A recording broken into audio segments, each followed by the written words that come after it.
Biden, we had less than $1 trillion of new investment into the United States. In just 8 months since I took office, we have secured commitments and money already paid for $17 trillion. Think of it, 4 years, less than $1 trillion, 8 months, much more than $17 trillion is being invested in the United States, and it's now pouring in from all parts of the world. We've implemented the largest tax cuts in American history and the largest regulation cuts in American history. Once and again, the best country on earth to do business, and many of the people in this room are investing in America, and it's turned out to be an awfully good investment during this 8-month period.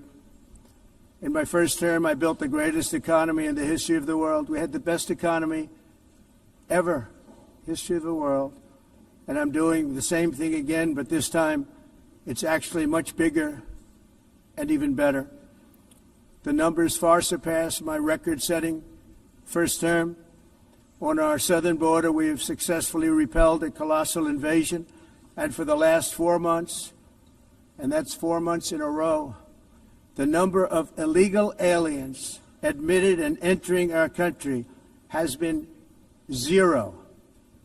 Hard to believe, because if you look back just a year ago, it was millions and millions of people pouring in from all over the world, from prisons, from mental institutions, drug dealers. All over the world they came. They just poured into our country with the ridiculous open border policy of the Biden administration. Our message is very simple. If you come illegally into the United States, you're going to jail, or you're going back to where you came from, or perhaps even further than that. You know what that means. I want to thank the country of El Salvador for the successful and professional job they've done in receiving and jailing so many criminals that entered our country. And it was under the previous administration that the number became record-setting, and they're all being taken out. They have no choice. And other countries have no choice, because other countries are in the exact same situation with immigration. It's destroying your country, and you have to do something about it. On the world stage, America is respected again like it has never been respected before.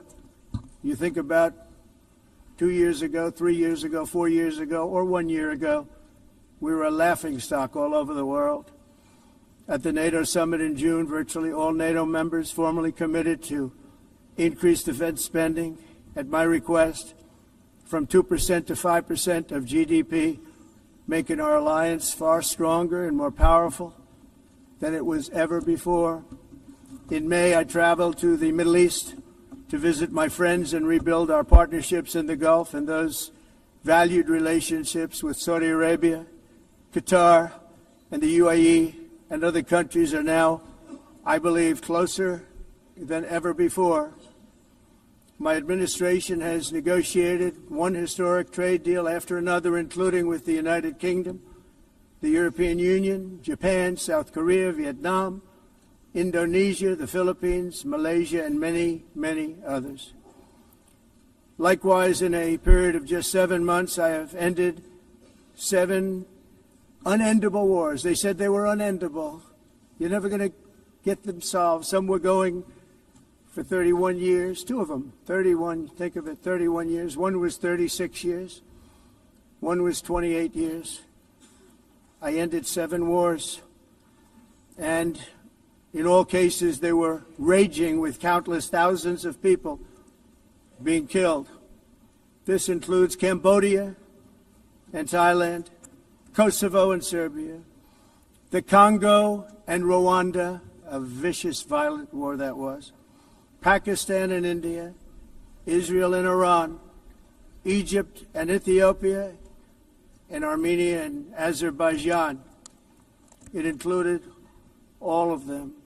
No president or prime minister, and for that matter, no other country has ever done anything close to that. And I did it in just 7 months. It's never happened before. There's never been anything like that. I'm very honored to have done it. It's too bad that I had to do these things instead of the United Nations doing them. And sadly, in all cases, the United Nations did not even try to help in any of them. I ended 7 wars, dealt with the leaders of each and every one of these countries, and never even received a phone call from the United Nations offering to help in finalizing the deal. All I got from the United Nations was an escalator that on the way up stopped right in the middle. If the First Lady wasn't in great shape, she would have fallen. But she's in great shape. We're both in good shape. We both stood. And then a teleprompter that didn't work. These are the 2 things I got from the United Nations, a bad escalator and a bad teleprompter. Thank you very much. And by the way, it's working now. It just went on. Thank you. I think I should just do it the other way. It's easier. Thank you very much. I didn't think of it at the time because I was too busy working to save millions of lives. That is the saving and stopping of these wars. But later I realized that the United Nations wasn't there for us. They weren't there. I thought of it really after the fact, not during these negotiations, which were not easy. That being the case, what is the purpose of the United Nations? The UN has such tremendous potential. I've always said it. It has such tremendous, tremendous potential, but it's not even coming close to living up to that potential. For the most part, at least for now, all they seem to do is write a really strongly worded letter and then never follow that letter up. It's empty words, and empty words don't solve war. The only thing that solves war and wars is action. Now, after ending all of these wars and also earlier negotiating the Abraham Accords, which is a very big thing for which our country received no credit, never receives credit. Everyone says that I should get the Nobel Peace Prize for each one of these achievements. But for me, the real prize will be the sons and daughters who live to grow up with their mothers and fathers, because millions of people are no longer being killed in endless and unglorious wars. What I care about is not winning prizes, it's saving lives. We saved millions and millions of lives with the 7 wars. And we have others that we're working on, and you know that.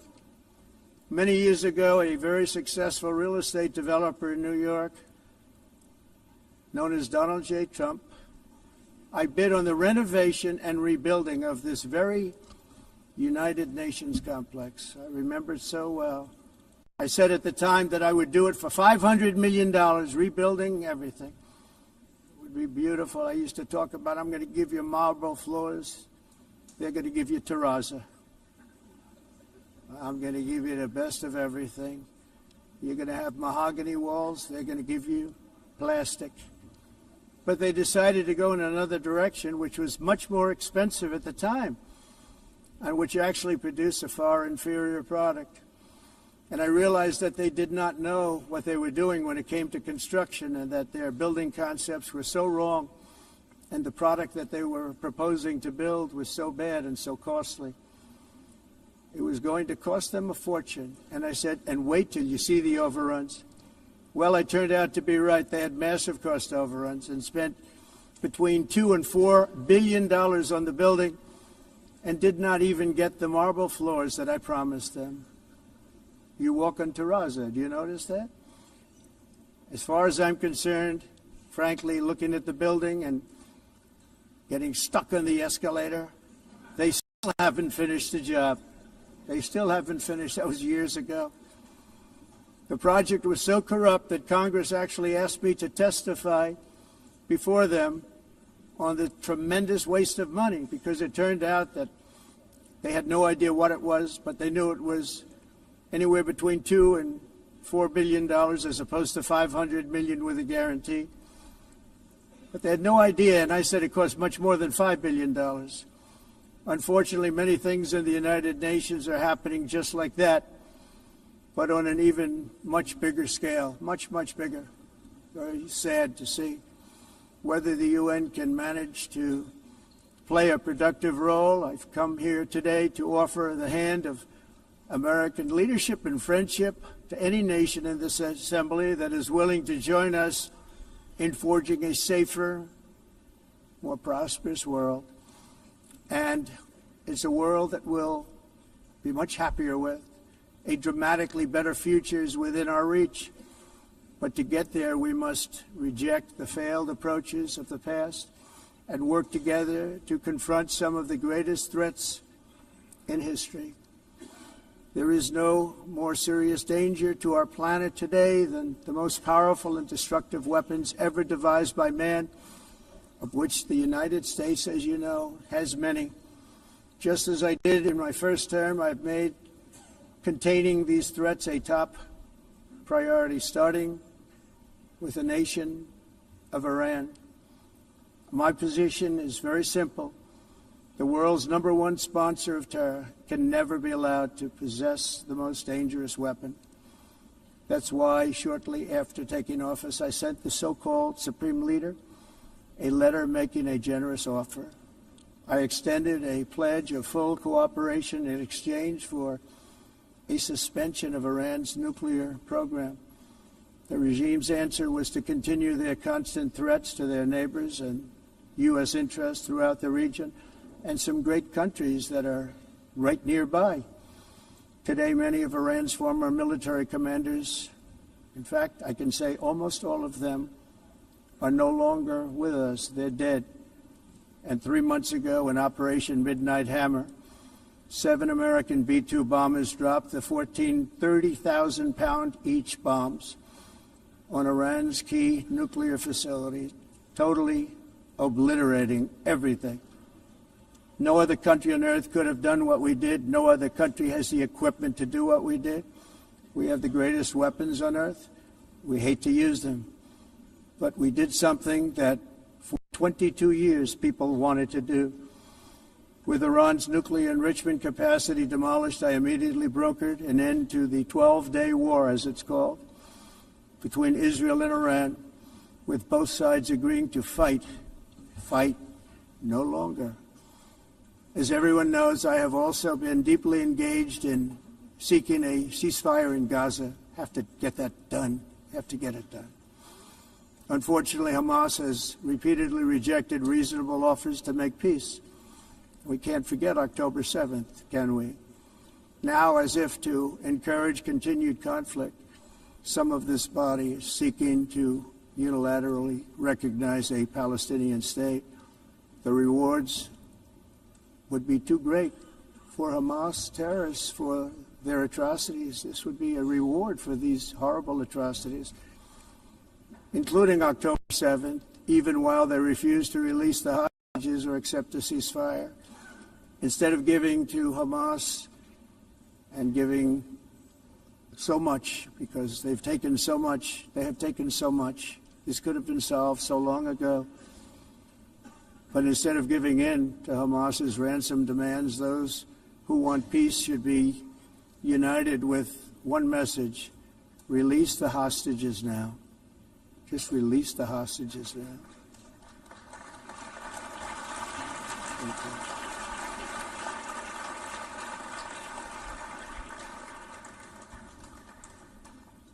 Thank you. As we have got to come together, and we will come together, got to get it done. We have to stop the war in Gaza immediately. We have to stop it. We have to get it done. We have to negotiate, immediately have to negotiate peace. We got to get the hostages back. We want all 20 back. We don't want 2 and 4. As you know, I got, along with Steve Witkoff and others that helped us, Marco Rubio, we got most of them back. We were involved in all of them. But I always said the last 20 are going to be the hardest, and that's exactly what happened. We have to get them back now. We don't want to get back 2, and then another 2, and then 1, and then 3. Have this process. No, we want them all back, and we want the actually 38 dead bodies back too. Those parents came to me, and they want them back, and they want them back very quickly and very badly. As though they were alive, they want them. They want them every bit as much as if their son or daughter were alive. I've also been working relentlessly, stopping the killing in Ukraine. I thought that would be, of the 7 wars that I stopped, I thought that would be the easiest because of my relationship with President Putin, which had always been a good one. I thought that was going to be the easiest one. But, you know, in war, you never know what's going to happen. There are always lots of surprises, both good and bad. Everyone thought Russia would win this war in 3 days, but it didn't work out that way. It was supposed to be just a quick little skirmish. It's not making Russia look good. It's making them look bad. No matter what happens from here on out, this was something that should have taken a matter of days, certainly less than a week.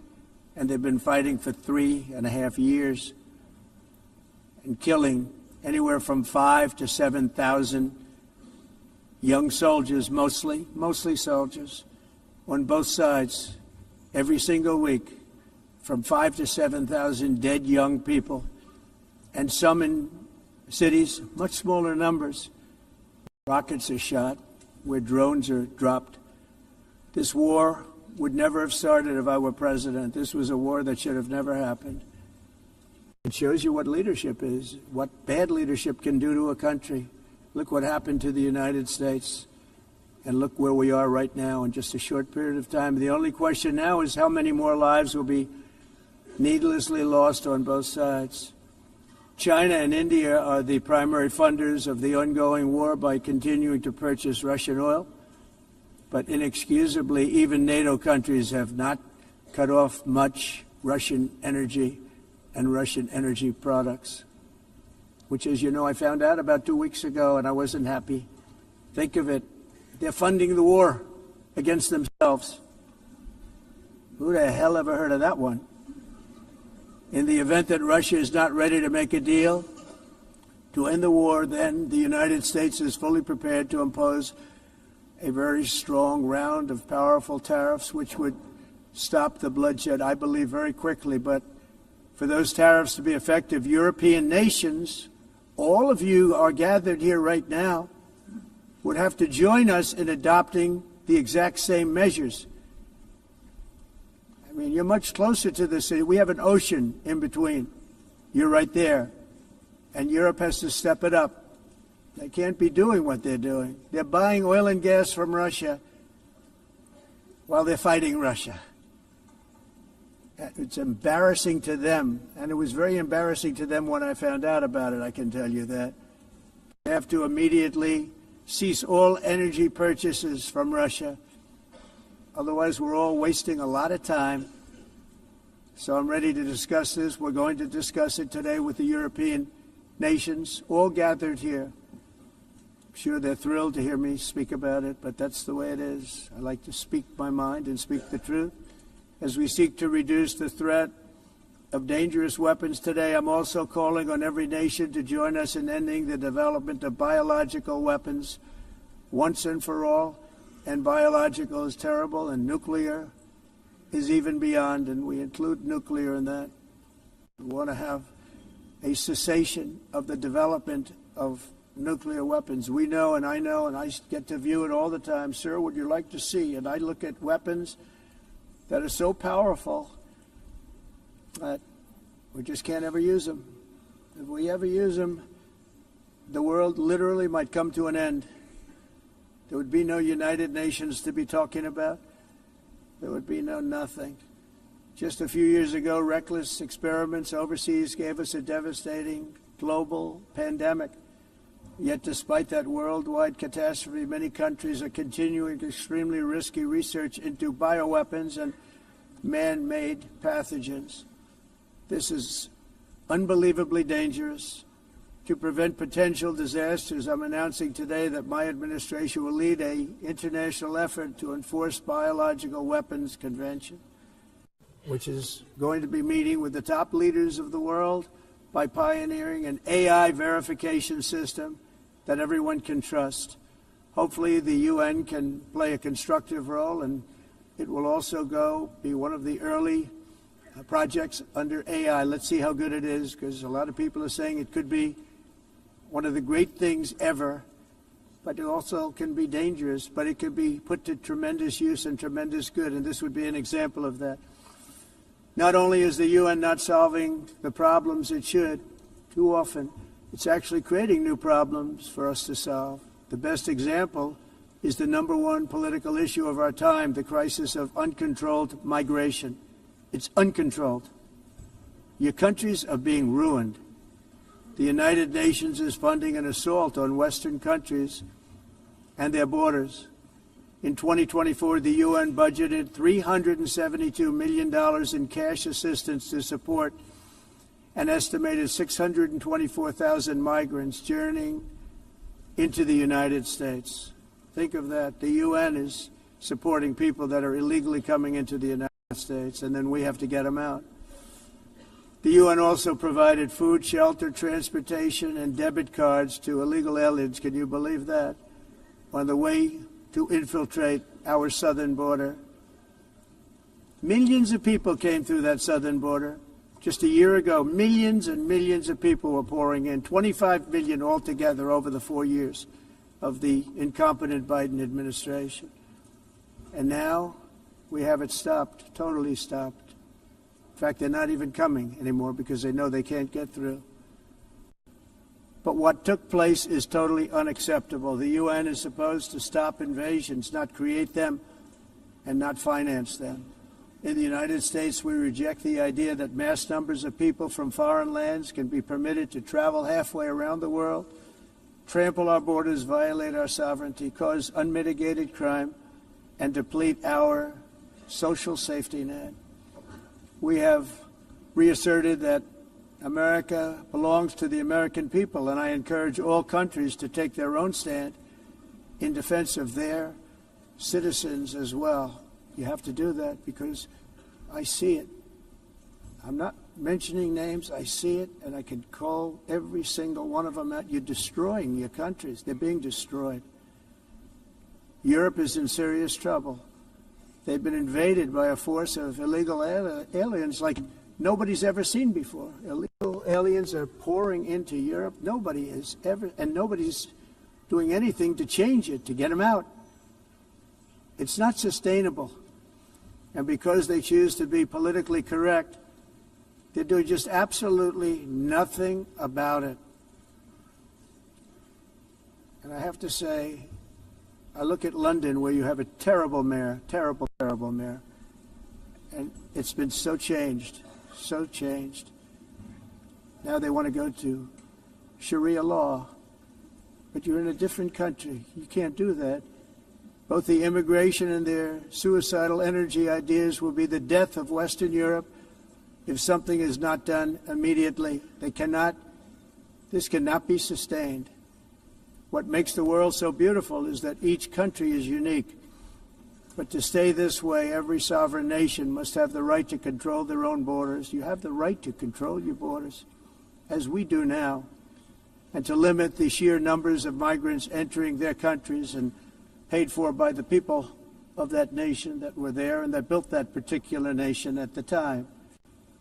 They put their blood, sweat, tears, money into that country, and now they're being ruined. Proud nations must be allowed to protect their communities and prevent their societies from being overwhelmed by people they have never seen before, with different customs, religions, with different everything. Where migrants have violated laws, lodged false asylum claims, or claimed refugee status for illegitimate reasons, they should, in many cases, be immediately sent home. And while we will always have a big heart for places and people that are struggling and truly compassionate, answers will be given.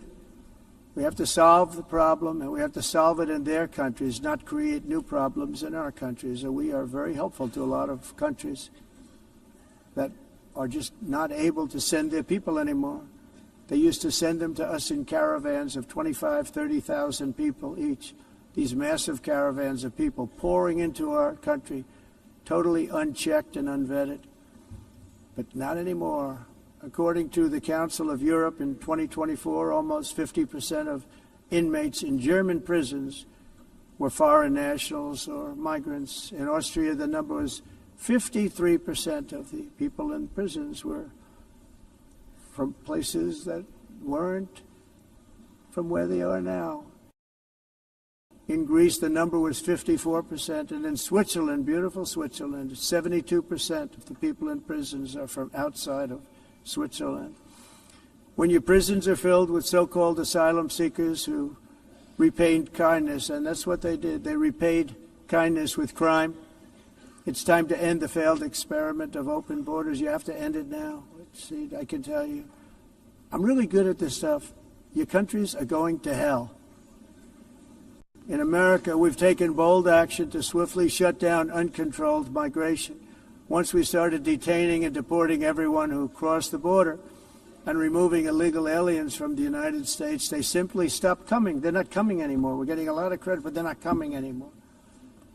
This was a humanitarian act for all involved, because on the trips up, thousands of people a week were dying.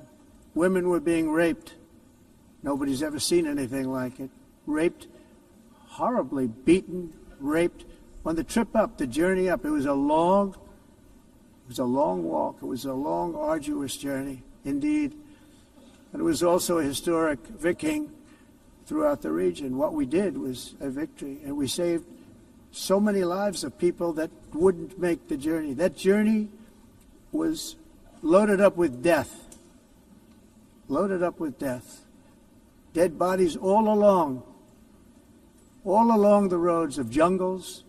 To get up, they go through jungles, they go through areas so hot you couldn't breathe. They were dying of suffocation, areas so hot that you couldn't breathe. Dead bodies all over. By them not coming, we're saving tremendous numbers of lives. My people have done a fantastic job in doing what they did, and the American public agrees with it. I mean, I was very proud to see this morning I have the highest poll numbers I've ever had. Part of it is because of what we've done on the border. I guess the other part is what we've done on the economy. Joe Biden's policies empowered murderous gangs, human smugglers, child traffickers, drug cartels, and prisoners from all over the world. The previous administration also lost nearly 300,000 children. Think of that. They lost more than 300,000 children, little children, who were trafficked into the United States on the Biden watch, many of whom have been raped, exploited, and abused, and sold. Sold. Nobody talks about that. The fake news doesn't write about it. With many others, young children who are missing or dead. And we found a lot of these children, and we're sending them back, and we've been sending them back to their parents. They said, nobody knows who they are. They said, where do you come from? And they'll give us a country, and we'll find out, and we'll figure it out, and we'll bring them back to their homes. And the mother and father rush to the door, and their tears in their eyes. They can't believe that they're seeing their son or daughter, their little son or daughter again. We've done almost 30,000 of them so far. Any system that results in the mass trafficking of children is inherently evil. Yet that is exactly what the globalist migration agenda has done, and it's what it's all about. In America, those days, as you know, are over. The Trump administration is working, and we are continuing to work to track down the villains that are causing this problem, and also, as I said, to get back the 30,000 we've already returned. Now I think we're going to have another. We're going to find a lot. You're not going to find all of them. 300, more than 300,000. They're lost or they're dead. They're lost or they're dead because of the animals that did this. To protect our citizens, I've also designated multiple savage drug cartels as far as and you see this, and you see it happening right before your eyes. Let's put it this way. People don't like taking big loads of drugs in boats anymore. There aren't too many boats that are traveling on the seas by Venezuela. They tend not to want to travel very quickly anymore. And we've virtually stopped drugs coming into our country by sea. We call them the water drugs. They kill hundreds of thousands of people. I've also designated multiple savage drug cartels as far as foreign terrorist organizations, along with two bloodthirsty transnational gangs, probably the worst gangs anywhere in the world, MS-13 and Tren de Aragua.